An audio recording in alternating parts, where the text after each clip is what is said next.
at sa batong ito. Bakit ganon? Kasi ang Pedro, Peter, sa is Petros.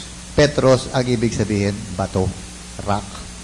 Kaya ikaw, Pedro, ay bato, at sa batong yan, itatayo ko simbahan, ang aking iglesia. Kahit kamatayan, hindi pwedeng mabuwag. Makikita natin later on, sa chapter 20 ng John, hindi pa hinigahan niya yung mga apostol. Sabi niya, tanggapin niyo ang banal na Espiritu. Ang anumang kasalanan patawarin niyo, pinatatawad na nga, ang hindi niyo patawarin, ay hindi nga pinapatawad. Sa mga tuwid, kung ang simbahan ay matatag kahit kamatayan, hindi mabubuwag, namatay na yung 12 apostol na may kapangyarihan magpatawad ng kasalanan, yung mga sumunod na mga pare hanggang ngayon, nandun pa rin yung kapangyarihan sapagkat hindi mabubuwag ang simbahan sa kamatayan. Mamatay ba ng mga apostol, may mga successors. No. Ngayon, sa verse 19 naman, yung iba kasi nagtatanong, nasa Bible ba bawal kumain ng karne kung Biyernes Santo? Nasa Bible ba? Basahin mo nga ulit yung verse 19. Ano nakalagay sa verse 19? Ibibigay ko sa inyo ang mga susi ng kaharian ng langit. Ibibigay ko susi ng kaharian ng langit. Na kanino susi ng kaharian ng langit? Nasa simbahan. Anong simbahan yan? History dictates, walang ibang simbahang Kristiyano noon, kung hindi Katoliko lang. Sa mga tuwid, nasa simbahang Katoliko ang susi para makapasok ka sa langit. Wala sa ibang simbahan. Nasa atin ang susi para makapasok sa langit. At kasama sa susi na yan, yung kapangyarihang tuloy basa. Ang ipagbawal mo sa lupa, ipagbabawal sa langit. At ang pahintulot mo sa lupa, ipahihintulot sa langit. Ikaw ito yung iglesia. At ang iglesyang ito, ang simbahang ito na tinayo ko, binigay ko susi para makapasok sa langit. Ang ipagbawal mo sa lupa, pagbabawal sa langit. Kaya pag pinagbawal ang simbahan ng karne, pag Biyernes Santo, bawal din sa langit. Binigyan ni Jesus ng kapangyarihan ng simbahan, magbawal. At ipahintulot ngayon, simula kayo, pinahintulot, tumanggap ng komunyon sa kamay, pinahintulot sa langit. Yung mga pilosopo nagtatanong, wala pa, ayan, nasa Bible, binigyan niya ng karapatan ang simbahang magpahintulot at magbawal. Pag sinabi ng simbahan, bawal kumain ng karne kung Biyernes Santo, bawal sa langit. Ba't hahanapin mo pa yung karne? Ayan, hindi lang karne, kahit ano yung pagbawal na simbahan. Bawal din sa langit. Pag hinabi ng simbahan, kailangan fasting ang Biyernes Santo, fasting. Wala ka magagawa. May kapangyarihan na simbahan, magbawal, magpahintulot. Ito pa isang tanong. Sabi ng iba, bakit ako mangumpisal sa pare? Tao lang yan. Ano ba nakasulat sa Biblia? Mangumpisal diretso sa Diyos o mangumpisal sa pare? Wala na. Sa Bible, mangumpisal ka sa pare. Basahin mo ang Santiago 5, simula 13 hanggang 15. May tiisin ba ang sino man sa inyo? Manalangin siya, may nagagalak. Umawit siya ng papuri sa Diyos. Mayroon bang may sakit sa inyo? Ipatawag ninyo ang matatanda ng iglesia. Pag merong may sakit, ipatawag ninyo ang matatanda ng iglesia. Sa Ingles, patawag mo the presbyters of the church. Ang presbyters, yun ang mga pari ngayon. Tinagalog nila matatanda ng simbahan. Sapagkat yun ang mga leader ng simbahan. Sa mga tuwid, pag merong may sakit, tumawag ka ng pare, at ito ipagdadasal niya, ano pa susunod?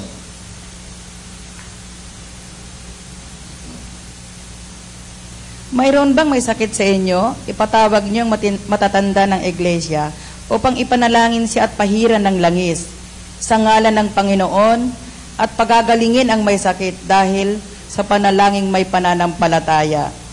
Ibabangon siya ng Panginoon at patatawarin kung siya ay nagkasala.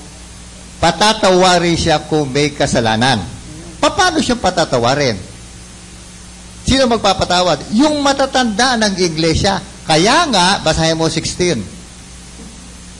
Kaya nga, ipagtapat ninyo sa inyong kapwa ang inyong mga kasalanan. Ipagtapat. Ano sa Ingles? Confess your sins to one another. Hindi sinabing confess your sins direct to God.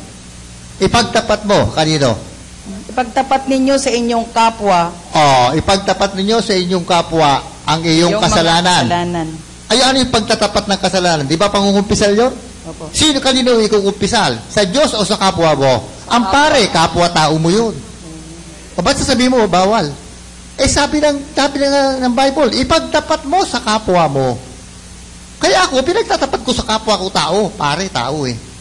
O, ba't sasabihin niya ba, wala daw sa Bible? O, ipagtapat mo sa kapwa mo. Sa English, confess your sins to one another. Kaya ikaw, i-confess mo sa pare. Ang pare, pag nagkasala, i-confess din niya sa kapwa niya, pare. Kung mismo ang Pope na dumating dito, January 1995, in-appoint niya si Sok Villegas as Papal Chaplain. Isipin mo, ang Pope mangungumpisal sa iyo. Isipin mo yun. Tapos sasabihin nila, wala naman sa Bible mangumpisal sa tao eh. Ayan nakalagay yun. Ipagtapat mo ang kasalanan sa kapwa mo. Di ba? Hindi sinabing ipagtapat mo sa Diyos ang kasalanan mo.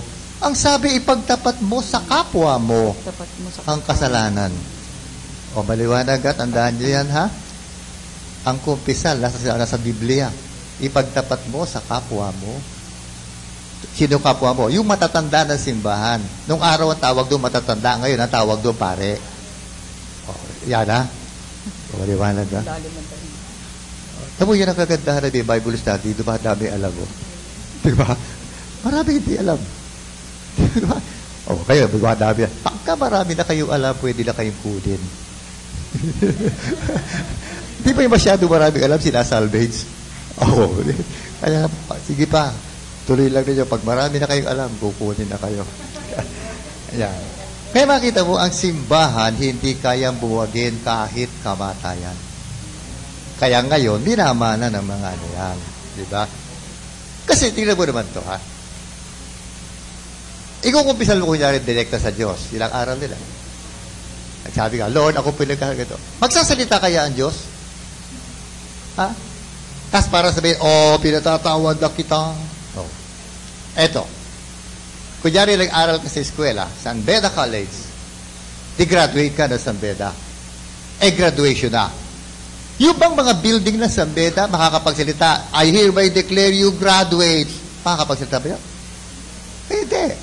Either yung Pangulo o yung Dean ng college na magsasabi, by virtue of the power vested upon me, I hereby proclaim you graduates of San Beda College. Kasi yung San Beda College cannot proclaim you. Hindi makapagsalita yung building yun eh. Kaya ang pari naman, by virtue of the power vested upon me, by the Holy Spirit, I forgive you. Kasi yung Holy Spirit, hindi makakapagsalita diretso sa'yo. At sasabihin, sige, pinatatawad kita. Kaya binigyan ngayon ng representation. Ang representative ng Holy Spirit, yung pare. Kaya, vested of the authority given to me from the Holy Spirit, I forgive you. Hindi yung pare nagpapatawad sa iyo, ang Diyos din. Binigyan ng Diyos ng kapangyarihan yung paring magpatawad. Kaya yun din ng eskwela, hindi siya yung eskwela. Pero binigyan siya ng kapangyarihan, i-declare graduate ng eskwela ka. Sapagkat yung eskwela mo, hindi makapagsalita. Alam mo, graduation, tapos yung buong building, I hereby declare you graduates. Hindi pwede. Kaya lang, may isang representative, by virtue of the power vested upon me, I proclaim you graduates of this college. Because yung college, hindi makapagsalita. Di ganun din ang Holy Spirit. Aasahan mo magsalita sa langit yung Holy Spirit. So, binigyan ng power ang mga pare na galing din sa Espiritu Santo. Yun. Kaya ipagtapat mo, kasalanan mo, sa kapwa mo. O yan ha, maliwanag ang Biblia. Nababasa kaya rin ibang sekta yan? O baka wala sa kanila, bidura nila. Sige. Yan, marami na kayo alam. May konti pa tayong oras, may 10 minutes pa tayo. Tuloy yung basa. Mula noon ay ipinaalam na ni Jesus sa kanyang mga alagad na dapat siyang magtungo sa Jerusalem at magbata ng maraming hirap sa kamay ng matatanda ng bayan, ng mga punong saserdote at ng mga iskriba, at kanilang ipapapatay siya. Ngunit sa 3 araw siya'y muling mabubuhay. Niyaya siya ni Pedro sa isang tabi at pinagsabihan ng ganito, Panginoon, huwag nawang itulot ng Diyos hindi po dapat mangyari ito sa inyo. Ngunit hinarap siya ni Jesus at sinabihan, "Lumayo ka, Satanas! Hadlang ka sa aking landas. Ang iniisip mo